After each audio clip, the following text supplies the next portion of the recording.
तो इस वक्त सीडब्ल्यूसी की अहम बैठक के बाद, हार के बाद कांग्रेस की पहली सीडब्ल्यूसी की बैठक थी। उसके बाद पार्टी नेताओं की ब्रीफिंग चल रही है। आइए सीधे लिए चलते हैं आपको कांग्रेस वर्किंग कमेटी की ब्रीफिंग। हमने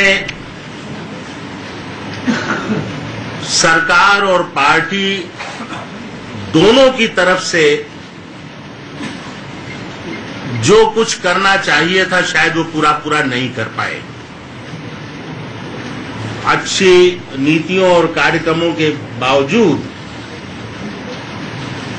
जिस तरह का प्रभाव देश के लोगों के ऊपर पड़ना चाहिए था वो नहीं पड़ा। ये समय है कि हम इस सब पर विचार करें, कुछ ऐसे परिवर्तन करें जिन परिवर्तनों की आवश्यकता है। ये कहते हुए, जैसा कि उन्होंने चुनाव परिणाम वाले दिन कहा था, उन्होंने कहा कि मैं ये महसूस करती हूं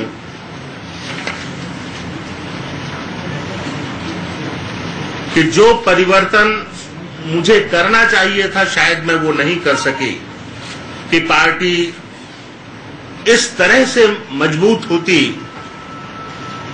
कि हम इस परिस्थिति से नहीं गुजरते।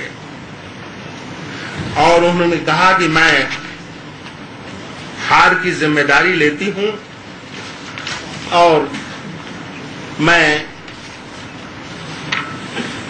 अपना पद छोड़ने की पहल करती हूं। इसके बाद डॉक्टर मनमोहन सिंह जी बोले और उन्होंने कहा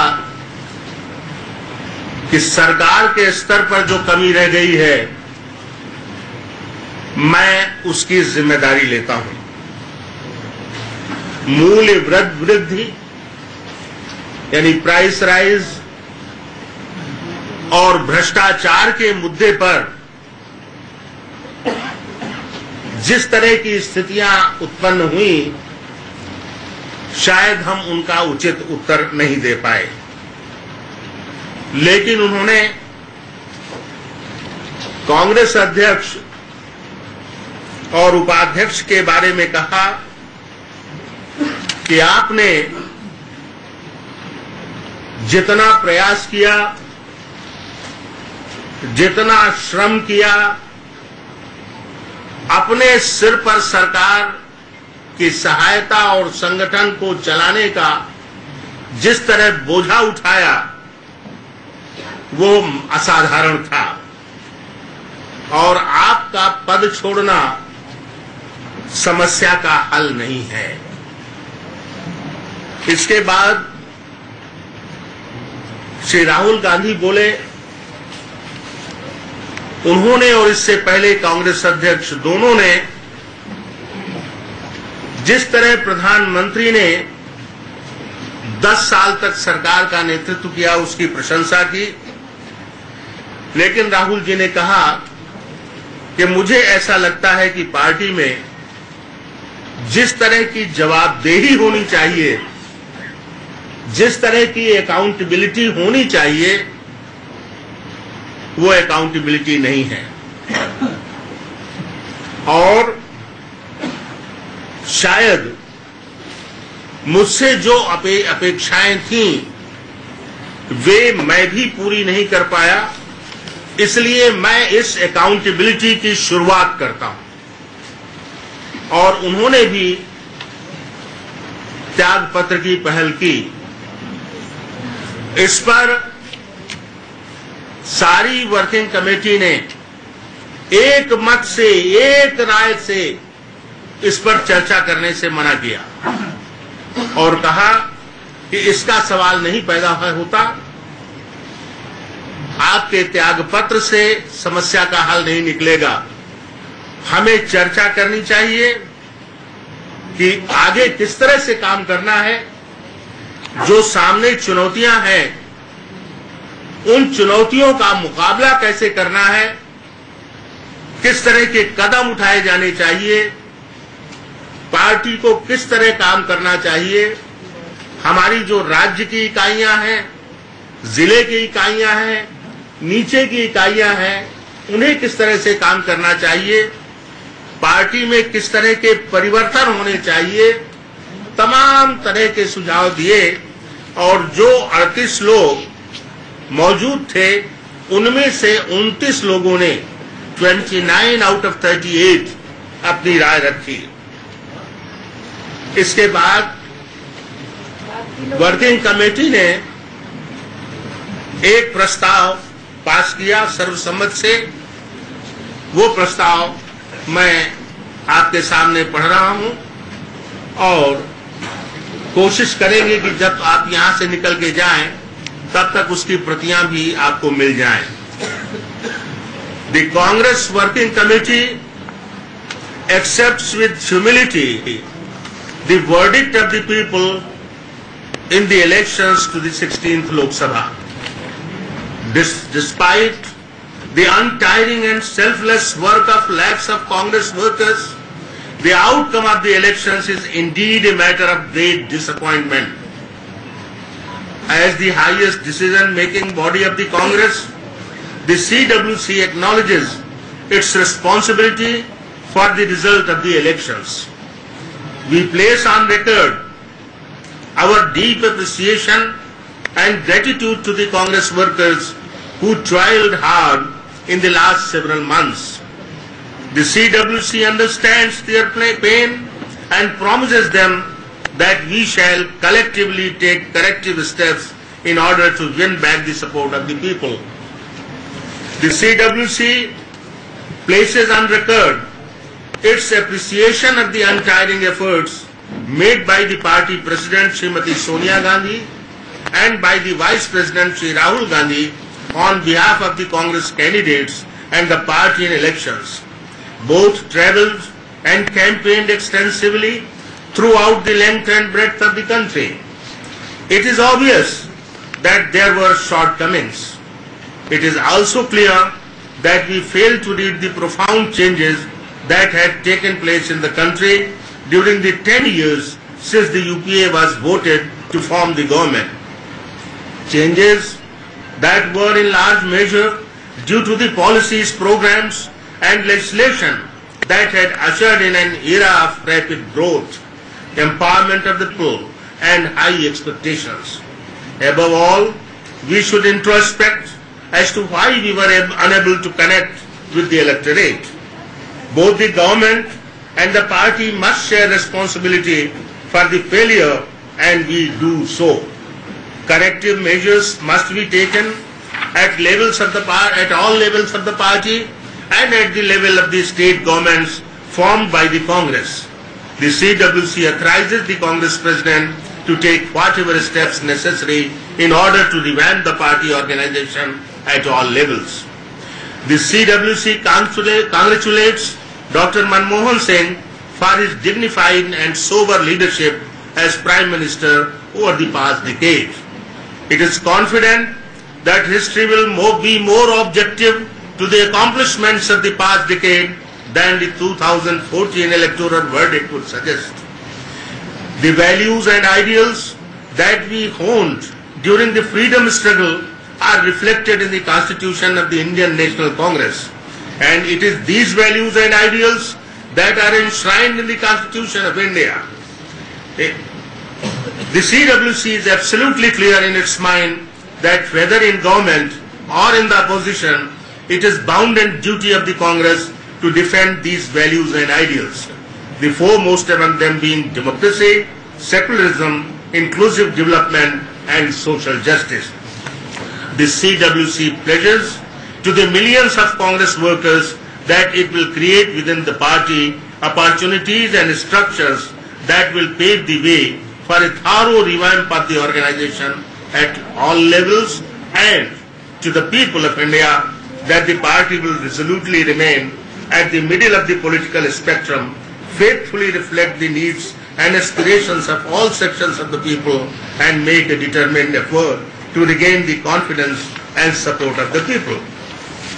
इसी बीच एक शोक प्रस्ताव भी पास हुआ। हमारे एक बड़े नेता जो आंध्र प्रदेश के मुख्यमंत्री रह चुके थे, तो सीडब्ल्यूसी में क्या कुछ हुआ इसकी जानकारी दे रहे थे जनार्दन द्विवेदी। सोनिया गांधी और राहुल गांधी दोनों ने इस्तीफे की पेशकश की, लेकिन प्रधानमंत्री ने कहा कि ये समस्या का हल नहीं है। सीडब्ल्यूसी ने सर्वसम्मति से दोनों को इस्तीफे के ठुकरा दिया, जैसा कि कहा जा रहा था, जैसे कि संभावना व्यक्त की जा रही थी। इन्हीं तमाम मुद्दों पर बात करने के लिए और हमारा जो दूसरा मुद्दा है कि क्या बीजेपी में 3 पावर सेंटर बन गए हैं, उस मुद्दे पर हम आएंगे। लेकिन पहले हम कांग्रेस की अंदरूनी राजनीति की बात कर लें। उस पर बात करने के लिए मेरे साथ जुड़े हुए हैं कांग्रेस के वरिष्ठ नेता मुकेश नायक, मेरे साथ जुड़े हुए हैं कैप्टन अभिमन्यु, मेरे साथ नीरज कुमार जुड़े हुए हैं, प्रवक्ता जेडीयू, और साथ ही साथ मेरे साथ एडिटोरियल एडवाइजर प्रभु चावला जी जुड़े हुए हैं। प्रभु, सबसे पहले आपसे, क्या ये प्री स्क्रिप्टेड ड्रामा था? अगर आप कहेंगे प्री स्क्रिप्टेड था, यस, मैं आपके सहमत हूं कि कांग्रेस पार्टी में वर्किंग कमेटी उन्हीं की अपॉइंट की हुई है। अब कल पहली बार कमलनाथ ने कहा कि इलेक्टेड सीडब्ल्यूसी होनी चाहिए। जब चुनाव हार गए उसके बाद आप कहते हैं कि इलेक्टेड होने, क्योंकि उसमें आप मेंबर नहीं है। तो कांग्रेस वर्किंग कमेटी का कभी भी इलेक्शन नहीं हुआ। नरसिम्हा राव ने एक बार कराया था 1992 के अंदर, जब तिरुपति के अंदर एआईसीसी का सेशन हुआ था। उसके बाद सीडब्ल्यूसी का इलेक्टेड कभी भी नहीं हुआ, यानी कि ऑलमोस्ट आप कह सकते हैं कि 16 साल हो गए, कभी भी इलेक्शन वहां पर नहीं हुआ। जब नरसिम्हा राव ने एक ही बार कराया, सीताराम केसरी जी ने भी नहीं कराया, उसका सोनी जी ने भी नहीं कहा। तो जो वर्किंग कमेटी आपने नॉमिनेट की है, उससे क्या एक्सपेक्ट करता है कि वो आपके इस्तीफे को एक्सेप्ट कर लेंगी? पर यह बात सच है कि दोनों ने उनको ऑफर किया। पहले होता था कि ऑफर भी नहीं किया जाता, इस बार तीनों ने, प्रधानमंत्री खैर पहले इस्तीफा दे चुके हैं, इसलिए उनका ऑफर करने का मतलब नहीं होता। सोनिया जी ने और राहुल जी ने पहली बार कहा कि हम इस्तीफा देने के लिए तैयार हैं, अकाउंटेबिलिटी की तैयार हैं। तो बाकी लोग अगर कहते हैं हाँ होना चाहिए, तो जो जितने 29 लोग बैठे हैं उनमें से जिन्होंने बोला 38 में से, उनमें से शायद 36 को इस्तीफा देना पड़ता, क्योंकि सारे कोई ना कोई इंचार्ज थे किसी न किसी चीज के। इसलिए कलेक्टिव उन्होंने भी कहा कि हम इस्तीफा देने को तैयार है। किसी ने नहीं कहा, क्योंकि उनको लगता है कि अगर इनके इस्तीफे के बारे में कह देंगे कि इनके ऊपर छोड़ दिया, या कुछ जैसे नीतीश कुमार ने इस्तीफा दे रहा है तो वो डटे रहे उसके ऊपर, उन्होंने वापस नहीं लिया। परंतु कांग्रेस पार्टी के अंदर कांग्रेस वालों को भी पता है, बिना गांधी नाम के वो पार्टी जो भी आज हाशिए पे आ गई है, वो उसके बाद 46 से अगर बाद में एक बार फिर से 200 या 300 करना है, तो कांग्रेस पार्टी के अंदर गांधी और नेहरू ही कर सकते हैं, क्योंकि बाकी तो गुटबंदी है। तो गुटबंदी को अकेला इकट्ठा कौन रख सकता है? इतने सारे पावर सेंटर हैं, कई तो लोग हार गए, पावर सेंटर भी कोई नहीं बचा उसके अंदर। वहां एक ही पावर सेंटर है, 10 जनपद है या 12 तुगलक लेन है, उसके अलावा कोई पावर सेंटर नहीं है। इसलिए गांधी के बिना पार्टी भी यूनाइटेड नहीं रह सकती, गांधी के बिना पार्टी आगे चुनाव में जीत भी नहीं सकती, क्योंकि अभी भी 12 या 15 प्रदेशों में कांग्रेस की सरकार है।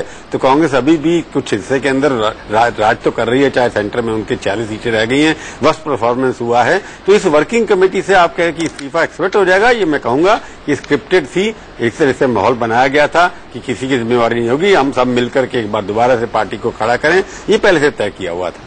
मुकेश नायक जी, आपको नहीं लगता कि ये पूरा प्री स्क्रिप्टेड ड्रामा था?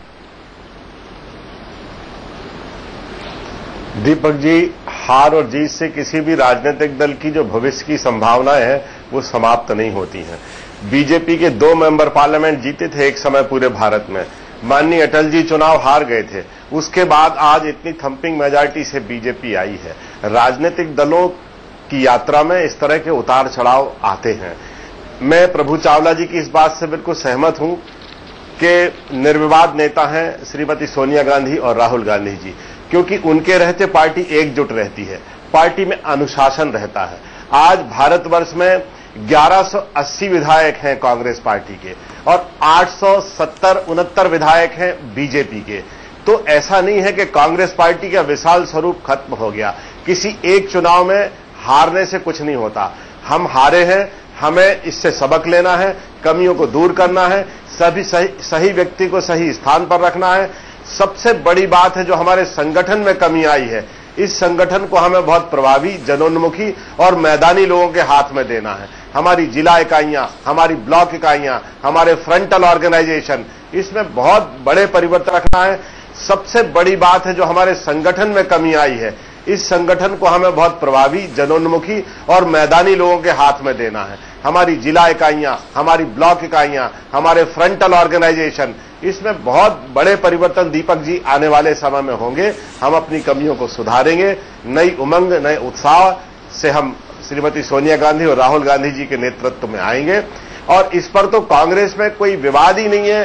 श्रीमती सोनिया गांधी और राहुल गांधी हमारे निर्विवाद नेता हैं और रहेंगे, उन्हीं के नेतृत्व में हम सब लोग काम करेंगे। तो कैप्टन अभिमन्यु, 10 जनपद के बिना कांग्रेस नहीं चल सकती? दीपक जी, आज जिस प्रकार से पूरा आपने कहा कि वेल स्क्रिप्टेड ड्रामा है, उससे तो स्पष्ट होता है कि प्रेस नोट सुबह तैयार कर लिया गया था और मीटिंग का नाटक और नौटंकी हुआ और उसके बाद उस प्रेस नोट को आकर के पढ़ करके सुना दिया। और स्वयं कांग्रेस के प्रवक्ता हमारे मित्र आज जब पूरा वो जिस प्रकार से कह रहे हैं कि सोनिया जी और राहुल जी के कारण से ही कांग्रेस पार्टी एकजुट है, यानी कांग्रेस पार्टी के अंदर और कोई नेतृत्व कभी बनने की सोच नहीं सकता, नीति के कारण से वो एकजुट नहीं होते, विचारधारा के कारण से एकजुट नहीं होते, केवल एक परिवार के कारण से आज एकजुट होते हैं। 125 साल पुरानी पार्टी की ये स्थिति हो गई होगी जिसमें कभी महात्मा गांधी जी, पंडित जवाहरलाल नेहरू जी, सरदार पटेल जी और सुभाष चंद्र बोस जी ने काम किया हो। आज उस पार्टी एक परिवार के बाहर चिंतन नहीं है, उनका सोच नहीं है, कोई नेतृत्व की कल्पना नहीं कर सकता है। यह देश के लोकतंत्र का दुर्भाग्य है। और मैं कहना चाहता हूं कि उम्र भर गालिब भूल यह करता रहा, धूल चेहरे पर थी और आईना साफ करता रहा। जहां समस्या है उस समस्या की जड़ में जाने का नहीं है, लेकिन कोई कहने की जरूरत नहीं कर सकता है। ये कांग्रेस की संस्कृति की इससे बड़ी स्वीकारोक्ति जो आज हमारे प्रवक्ता महोदय भी कर रहे हैं और कांग्रेस ने जिस प्रकार से आज समीक्षा बैठक की है। देश अपेक्षा कर रहा था कि कांग्रेस पिछले 10 साल के कुशासन, महंगाई, भ्रष्टाचार के लिए देश की जनता से माफी मांगेगी और स्वीकार करेगी कि जनता ने जो हमको नकारा है, हमसे भूल हुई, हमने जो है जहां घोटाले हुए, भ्रष्टाचार हुआ, चोरी के ऊपर सीना जोरी का जो हमने रवैया अपनाया, अहंकार पूर्ण जो तानाशाही का रवैया अपनाया, उसके कारण से हमको ध्यान में आया है कि जनता ने हमको नकारा है। अब हम आगे विनम्रता पूर्वक इस जनादेश को स्वीकार करके लोकतंत्र के हित में, भारत के लोकतंत्र के हित के अंदर हम पार्टी को सुधारने का काम करेंगे। क्या कांग्रेस पार्टी में नेताओं की कमी है? क्या कांग्रेस पार्टी के नेताओं के अंदर योग्यता नहीं है? ये बहुत बड़ा गंभीर प्रश्न है। क्या कांग्रेस पार्टी में एक परिवार के बाहर कोई दूसरे नेतृत्व को, अपने आप को प्रधानमंत्री बनने की कल्पना करने का कोई अधिकार भी नहीं है? क्या देश के अंदर कांग्रेस पार्टी कभी इस प्रकार के अवसर प्रदान करेगी कि नरेंद्र मोदी सरीखा कोई कार्यकर्ता वो देश का प्रधानमंत्री बनने की सोच रखते हुए पार्टी की सीढ़ियां दर सीढ़ी आगे चढ़ते हुए वो आगे बढ़ सकता है? ठीक है कैप्टन अभिमन्यु, एक दुर्गति है। ठीक है, मैंने आपकी बात मानी। मुकेश नायक जी, हमारे बगल में नीरज कुमार बैठे हुए हैं, उनके नेता ने एक मिसाल पेश की है। जीतन राम मांझी एक दलित को मुख्यमंत्री बना दिया है, अपनी गद्दी छोड़ दी है। क्या ऐसी कोई मिसाल सोनिया गांधी या राहुल गांधी नहीं पेश कर सकते थे? देखिए, सोनिया गांधी जी और राहुल गांधी संगठन के पद पर थे, किसी लाभ के पद पर नहीं थे। जहां तक अभी अभिमन्यु जी कह रहे हैं कि कोई दूसरा नेता नहीं है, तो उन्हें पूरे कांग्रेस के इतिहास को देखना चाहिए। अभी मनमोहन सिंह जी थे प्रधानमंत्री, सामान्य परिवार के थे। लाल बहादुर शास्त्री जी इस देश में कांग्रेस के प्रधानमंत्री रहे, सामान्य परिवार के थे कि नहीं? इनसे पूछो जरा। नरसिम्हा राव जी प्रधानमंत्री रहे हैं कांग्रेस पार्टी के और पूरे भारत के, वो सामान्य परिवार से थे। हमारी एक लंबी और गौरवशाली यात्रा रही है और मैं इनसे ये निवेदन करना चाहूंगा कि कांग्रेस पार्टी हमें चलाने दो। इन्होंने एक दो अच्छी सलाहें दी हैं कि हमें यह मानना चाहिए कि हमें जनोन्मुखी होना चाहिए, हमें अपनी कमियों को दूर करना चाहिए।